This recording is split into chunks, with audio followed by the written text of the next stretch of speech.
Hi there, and welcome to the Fantasy Football Fellas YouTube page. My name is Cameron Lawrence, and today we are talking the top 12 wide receivers in fantasy football and putting them into tiers. All of this information for us comes from our 2023 Fantasy Football Fellas Draft Guide, which you can find at fellasdraftguide.com. It has stats on over 240 players, player videos coming out, and big boards from all three of us fellas. Don't miss out on that. But I don't want to keep you too long, so let's just dive right into our rankings.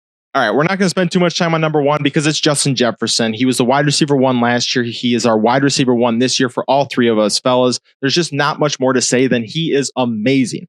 Last season, 128 receptions on 184 targets, 1,809 yards, and 9 total touchdowns.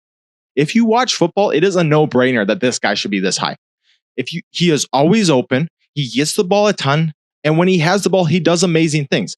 Last season, he was first in targets, receptions, receiving yards, yards after catch, routes run, red zone targets, expected points added, best ball points added, total fantasy points, and total route wins. These are just the categories he was number one in. I'm not even going to list second or third because I would just go on forever. Last season, he was spectacular. He won you a ton of weeks. In fact, he won you at least 9 weeks. Not just was a part of winning, probably won you 9 weeks because he had 9 top 4 finishes last season. 9 is a ridiculous number. And yes, I know the championship game was an absolute bummer. Trust me, I was there with you in our main dynasty league that I have with Tyler and Lucas. But he only had 5 games where he was outside the top 20 and only 6 where he was outside the top 15 wide receivers last year. So I know it came in an inopportune time, but he was still spectacular. And now he adds Jordan Addison to the outside to replace Adam Thielen. And if anything, I think that helps him, right? Adam Thielen was not drawing double teams. He was not drawing players over to him. But now Justin Jefferson has somebody who defense actually have to worry about. TJ Hawkinson in the middle. This team lost Dalvin Cook, so they're just going to keep throwing the ball, and the ball is going to find Jefferson. Wide receiver 2 now is Jamar Chase. He, for me, is my wide receiver 2. Lucas is wide receiver 2. Tyler's wide receiver 3. In 2022, 87 receptions, 134 targets, 1,046 yards, and 9 touchdowns. Doesn't sound that great until you realize the dude only played 12 games. His 17-game pace was going to be first in targets and second in touchdowns last season. Speaking of touchdowns, this dude has proven that he is an absolute elite touchdown producer. In only 30 career games, he has 24 touchdowns. That is a 13 touchdown a year pace. That is just ridiculous. That is Davante Adams type touchdown numbers that we saw with his time in Green Bay and I guess last year with Derek Carr.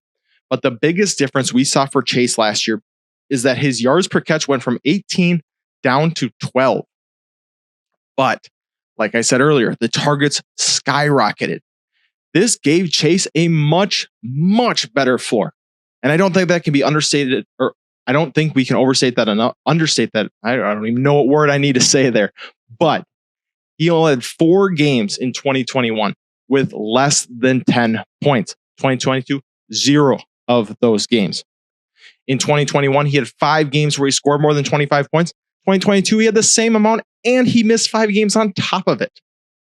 But what gets me the most excited about Jamar Chase outside of he proved what we saw his rookie season is the fact that that Burrow threw for 5 more pass attempts every single game than he did in 2021. And then the Bengals did nothing to fix their run game. Joe Mixon saw worst efficiency of his career. They brought in Chase Brown, a 6th rounder. He's not a world beater. Travion Williams is still there. He's not someone you're worried about. This team is going to throw the ball. So even if T. Higgins sees a bounce back, Jamar Chase is as safe as they come with as high of an upside as you can get. And if I had to bet on one wide receiver to win the Triple Crown, I'm not saying that it's going to happen. I would pick Jamar Chase because of his ability to get open and his ability to score touchdowns. Wide receiver 3, Cooper Kupp. Again, a tier 1 wide receiver. This dude has been on a tear. We saw him in 2021 have the best wide receiver season ever. Period. I'm not exaggerating. Fantasy points per game, best wide receiver season ever. This dude was amazing. He's my wide receiver 3. Lucas's wide receiver 4, and Tyler's wide receiver 2. So Tyler does like him over Jamar Chase, but Chase, Jefferson, Kupp, and this next guy we'll talk about after Kupp, they are all tier 1. They can go in any order, right? That's what we're doing when we're ranking these guys in tiers. If you say I'm going to put Kupp at 1, none of us are going to bat an eye because he could easily be the wide receiver 1. His 17-game pace last season would have put him as the wide receiver 1. 141 receptions. That'd be 13 more than Jefferson. 185 targets, one more target than Jefferson. 1,533 yards. So yards had come down a little bit from what we saw in 2021, and 13 touchdowns. This is the crazy part about Cooper Kupp to me. In his last 26 games, which is all of his last regular season games, 23 of them, he's scored at least 17 fantasy points. That's wide receiver 1 numbers on most given weeks. 25 out of those 26 weeks, he's scored at least 15 fantasy points. And in all 26 weeks, he's scored at least double digits. The dude just does not miss. Matthew Stafford will be back this season. That was what kind of worries people the most, I think, about Cooper Kupp. That's why we're seeing him, as the wide receiver 4 in best ball drafts. But even if Stafford gets hurt, this dude is still going to be a top 10 wide receiver. And right now, my favorite stack to draft is the Kupp Stafford stack. Getting Kupp in the first round and the Stafford, round 16. But Cooper Kupp is just incredible. 10th in target separation, first in dominator rating, which is is a combination of targets and yards per team. He was at 50%. 50% of the team's targets and yards. Tyreek Hill, Jamar Chase, Justin Jefferson, they're all around 30%, just to show you how outrageous that number is. He was second in fantasy points per route. And here's the thing that gets me about Kupp. When you throw him the ball, he doesn't drop it. 5 drops in the last 2 years. That's 300 targets. He drops the ball every 60 targets. That is unheard of. That is ridiculous. Ooh, little voice crack there. My bad. So, like I said before, there was a 4th guy that I'm going to put in this tier, and that is Tyreek Hill. He is my wide receiver 4, Lucas's wide receiver 3, and Tyler's wide receiver 4. In 2022, 119 receptions on 117 targets, 1,710 yards, and seven receiving touchdowns, and he added a rushing touchdown. His efficiency metrics were off the charts. First in target rate, second in target share, second in air yards, first in deep targets, first in yards per team pass attempt, first in yards per route run, 6th in yards per target, first in yards per, I already said that one, 3rd in route win rate, and 2nd in fantasy points.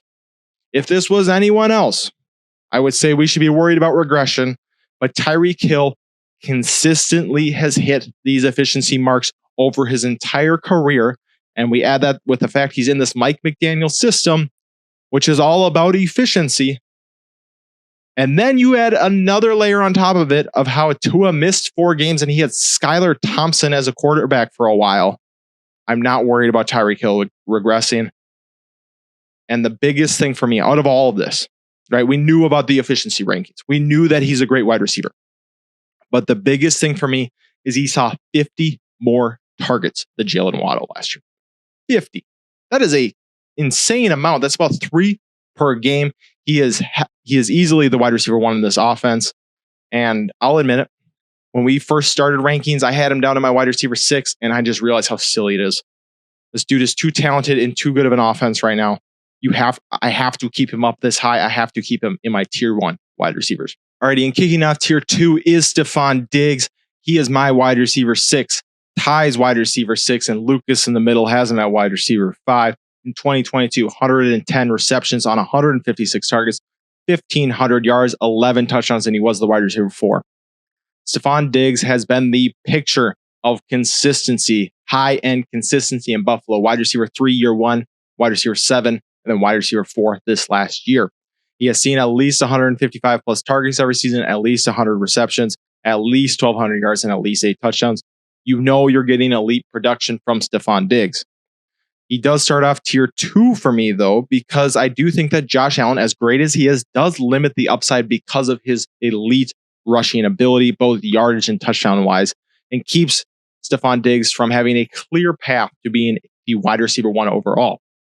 I also know that some people are worried because of everything we've been hearing in the news. He's missing minicamp. He's frustrated with the team. Nothing's going to change. His extension keeps him with the team no matter what. They really can't move off of him.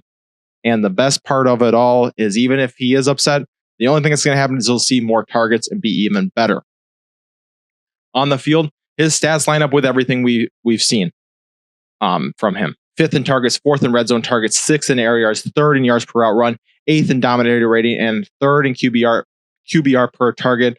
So when Josh Allen does throw the ball to him, good things happen. This dude is legit, and I think these top 5 mark the safest wide receivers in the draft. They're going to be amazing no matter what. These next guys really do have question marks coming in. Obviously, not huge question marks because they still are top 12, but question marks all the same. And this next guy, Davante Adams, still tier 2 wide receiver. I do think he is the first guy that we really do have to have questions about, and it's not even his fault. But before we get into that, my wide receiver 7, Lucas's wide receiver 8, and Ty's wide receiver 5. 2022, 100 receptions on 180 targets for 1,516 yards and 14 touchdowns. Outstanding.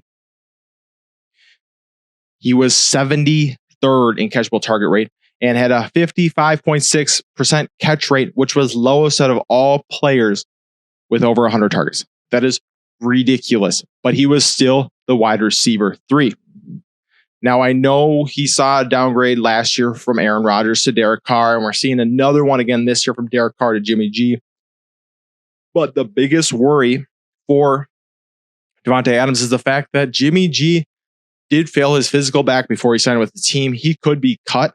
We don't know how great Jimmy G is going to be for supporting Davante Adams. The reason Adams was great last year was high touchdowns and high yards per catch, highest of his career. Okay. Is Jimmy G going to play that huck it up and pray kind of style like Derek Carr? No, he's not. The thing that Jimmy G does have is he is a better completion passer, I'll say. Accuracy is better for him than it is for Carr. But despite all of this, Davante was still elite last year. 1st in target share and air yards. And then he was 2nd or 3rd in deep targets, yards after catch, dominator rating, and best ball points added. It is just going to be a question of can Jimmy G still support what we've seen from Davante Adams? And I gave you all this caution, but we still think so because that is why we have him as a top 6 wide receiver in our consensus rankings. Alrighty, next we have Mr. Ceedee Lamb, wide receiver 7. Why is he wide receiver 7? Well, he's my wide receiver 5. He's Lucas's wide receiver 6, but Mr. Tyler Plath has him buried down at wide receiver 10. 107 receptions last year on 156 targets, 1,359 yards, and 9 touchdowns. He finished as a wide receiver 5, even though Dak missed 5 games. And yet, Mr. Tyler Plath thinks he's going to all of a sudden finish as the wide receiver 10, even with a fully healthy Dak. Shame. Shame on you, Tyler. So let's break down why he is a top 5 wide receiver to me. Last season, he was top 10 in targets, target share, target rate, slot snaps. The reason I bring up slot snaps, we've seen Cooper Kupp dominated it. Ceedee Lamb did the same thing last year, but he's not just this shortcut slot guy. As you'll see, he's also top 10 in air yards, deep targets, yards after catch, touchdowns, yards per route run, dominator rating, best ball points added, and total route wins. He gets down the field. When he gets the ball in his hands, he is special. Ceedee Lamb can do a lot. Now, there is a little bit of reason for, some pessimism around Ceedee Lamb. Michael Gallup's back for a full year. They added in Brandon Cooks, but positive. They did lose Dalton Schultz and Ezekiel Elliott, at least from a target standpoint. But the big reason for pessimism, and I know this is where Ty is coming from, is the loss of Kellen Moore. Kellen Moore had this team as a top 5 team in points per game each of the last 4 seasons. They scored a lot under him. Now they bring in Brian Schottenheimer as offensive coordinator, who's a run-first guy. Mike McCarthy most likely going to call plays as a run-first guy. But it doesn't matter to me. I'm not worried. Ceedee Lamb is by far the best target on this team. Ceedee Lamb is going to get his. And if you look at this running back room right now, they have Tony Pollard, who has not proven that he can handle 300 touches, and then Malik Davis and Ronald Jones. Do we really think they're going to run the ball 500 times? Absolutely not. They didn't last year with both Tony Pollard and Ezekiel Elliott. They're not going to this year. Ceedee Lamb will be just fine, and I think he will be great. All righty. Woo. We're flying through. A little bit over halfway now. Our last player in Tier 2 is Mr. A.J. Brown, our wide receiver 8 consensus, my wide receiver 8, Lucas's wide receiver 9, and Tyler's wide receiver 8. Last season, 88 receptions, 145 yards, 1,496 Excuse me. Let me do that over again. 88 receptions, 145 targets, 1,496 yards, and 11 touchdowns on a 17 yards per catch. This is kind of where we saw Jamar Chase last year, and 11 touchdowns go with it. He was the wide receiver 7. He was tied for 3rd in the league with plays over 20 yards or more at 45 of them. He's averaging almost 3 per game. He was 7th in deep targets, 4th in air yards and receptions, 5th in yards per reception, and Waddle was the only meaningful wide receiver ahead of him. Okay, the rest of the guys are like Terrace Marshall, right? They don't matter. So it was Waddle, then him as far as players in yards per reception, 2nd in yards per route run, and 4th in dominator rating. The only downside for AJ Brown was his receptions. He's on a team that didn't throw the ball the most in the NFL, right? Jalen Hurts took a huge step forward, but he's still got to split targets with Dallas Goedert and Devonta Smith, who are both great players in their own right. But he makes up for it in the fact that he is bigger, faster, stronger than 99% of defensive backs. Yes, he had a game and only 1.7 fantasy points last year, but his ceiling is huge, and he was actually quite consistent outside of that game. He catches deep passes. He converts them into touchdowns. You can't ask for much more. He's going to be great again this season. Now, leading our tier 3 wide receivers is Garrett Wilson. I have him at 10. Lucas has him up at 7, and Tyler splits the difference with us having him at 9. Last season as a rookie, keep this in mind, as a rookie, 83 receptions, 147 targets, 1,100 yards, and 4 touchdowns. Wide receiver 21. Let me remind you of his quarterbacks again. Zach Wilson, Mike White, Joe Flacco. What was their completion percentage that they combined for, you ask? 58%. Worst in the league. Disgusting. Now he gets Aaron Rodgers. Massive upgrade, right? Aaron Rodgers led Christian Watson to a wide receiver 7 stretch over 6 games last year. And Garrett Wilson is objectively a better wide receiver than Christian Watson. They also are on a better team than both of them were on last season. That means red zone targets. That means a touchdown increase. That means 4 touchdowns is not going to happen again. We also can't forget how good Garrett Wilson was last year, that he effectively phased out Elijah Moore from this entire team. Right? The sky is the limit for this dude. It's just going to come down to, is Aaron Rodgers still got it at the age 39, age 38? I don't remember which of the two he's at. That's what it comes down to. Obviously, we are betting yes, but I do need to put it out there that is, a potential thing that could happen. Maybe Aaron Rodgers comes over and just doesn't have it anymore. Maybe we've seen the end of, the greatness of Rodgers. But obviously, our rankings tell you that we still think he's going to be pretty great. At 10 is Amon-Ra St. Brown. I have him at 9. Lucas at 10. Tyler at 7. Last season, 106 receptions on 146 targets, 1,161 yards, and 6 touchdowns. He was the wide receiver 7. Amon-Ra, the sun god, is the epitome of being a PPR machine. He was the only player in the top 15 wide receivers with less than 12 yards per reception.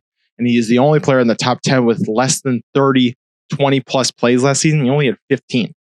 So obviously he's not going to have the same crazy wide receiver 1 overall upside that these other guys are. That's why he's leading off tier 3 for us, because I don't think he can creep into the top 3, right? He's not going to score a crazy amount of touchdowns. He's not going to get a crazy amount of yards, but he's going to be consistent. And there's nothing to say that consistency is going to go away on this team right now. There is only one player who's ever averaged more than 30 yards per game, and that is Marvin Jones, who's going into year 11 and was pretty much obsolete last season.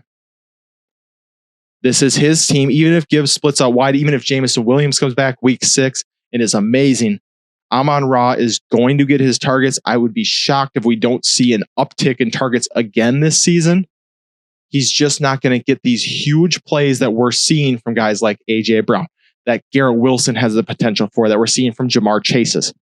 So he's not that type of player, but he's going to get enough volume. He's going to be, catching enough passes to be really good. So this Lions offense does project to be good. So he'll be just fine. He could finish as high as probably wide receiver 5 in my projection, but I don't think he's going to be a top 1 wide receiver. Wide receiver 11 then, Amari Cooper. He's my wide receiver 11. Lucas is wide receiver 11. And then Ty again, burying my favorite players. Puts him as wide receiver 14. I mean, me and Ty are going to have to fight sometime this season. It's just going to have to happen, right? He loves Christian Watson. I don't. I love Ceedee Lamb. He apparently doesn't, right? I like good players. He doesn't. It's going to have to happen. But anyways, back to Amari Cooper. 78 receptions on 132 targets, 1,160 yards, and 9 touchdowns as a wide receiver 10. He is by far the least sexy name on this list so far. I will give you that. And that's why he has the furthest ADP down at wide receiver 18. But what excites for sure me and Lucas, I don't even know about Ty, wide receiver 14. Can you believe it? I'm just playing. It's still ahead of ADP. But his 2 quarterbacks last year, Jacoby Brissett and Deshaun Watson, combined to be bottom 10 in passing yards, completion percentage, passing touchdowns, 20 plus yard passes, and yards per attempt. Yet Cooper was top 10 in receiving yards, 20 yard plus plays, touchdowns, and fantasy points. So despite awful quarterbacks, he was still really good. And now we can't forget, before Deshaun Watson's whole situation, he was quarterback 5 3 years in a row. He has his ceiling. He's not going to be worse than what we saw last year, right? He is someone like Amari Cooper, someone I'm buying into because his situation can't get worse. Elijah Moore and Cedric Tillman don't scare me in the slightest. He's going to see as much targets, probably more. They're going to be higher quality targets. Team's going to be in the red zone more. And I'm just saying, I told you I love the Stafford Kupp stack earlier. Amari Cooper and Deshaun Watson is probably my second favorite one right now. And it's probably unhealthy how much I've drafted them, if we're being honest. Now, the last guy for us in our top 12. I'm at 14. Lucas at 12. Ty at 12. Is Chris Olave. We can just insert Davante Adams stats here. Let's cut the video. All done. No, I'm just kidding. Can't do that. Olave was great last year, but he's got a lot to prove before we can say, hey, you know what? He's going to be Davante Adams. Last season, 72 receptions, 119 yards, or 119 targets, excuse me. I don't know why I keep doing that. 1,042 yards, 4 touchdowns, and 14.5 yards per catch. I think that's pretty important because last season, Derek Carr gave Adams 180 targets, a wide receiver 3 finish on 15.2 yards per catch. And what really gets me excited, and actually before that, I'm not saying that he's going to see 180 targets. I'm not saying he's even going to see 15.4 yards per catch. I'm not saying he's a top 3 wide receiver. But it should give you optimism that Derek Carr is going to hyper target Olave with a good, if not maybe even better. Maybe he throws the ball down the field more to Chris Olave. He's going to see these high quality targets. Touchdowns should improve for Olave. I'm not saying he's 14. I'm not even saying he's double digits, but it will get better than 4. And the thing that really gets me excited is if we compare him to Garrett Wilson on a per game basis, right? Olave only played 15 games. Garrett Wilson played 17. Olave was as good or if not better. He had more yards per catch, more touchdowns, and more fantasy points per game, right? That's per game basis for all of those. The only thing Wilson beat him in was receptions and targets, which obviously, you know, Wilson had the second most targets in NFL history as a rookie. So that does make sense. I still think Wilson's better. That's why he has a better ranking. But Chris Olave is going to be a pretty special wide receiver this season as well. My only problem with him and Garrett Wilson is that they both have their potential breakout already baked in, right? We talked about a guy like Jahan Dotson. That's a guy that we've talked about a lot on our channel. And we like him because he doesn't have any breakout baked into it. Do I still think they can exceed expectations? Yes, I do. Do I think they're going to hit expectations? Yes, I do. But that is the thing that scares me a little bit. Alrighty. We're wrapping it up now. Come to the end. I hope you enjoyed these top 12. Make sure that you come back on Monday because we are dropping the rest of the top 24 wide receivers. And we are not done with tier 3 yet. We got a couple more wide receivers who are going to fit in here. So make sure you come back, hit the notification button, subscribe, make sure that you have notifications on. That's what I'm getting to. There we go. So that you see who else fits in these tier 3 wide receivers. Anyways, catch you guys later. Thanks for joining.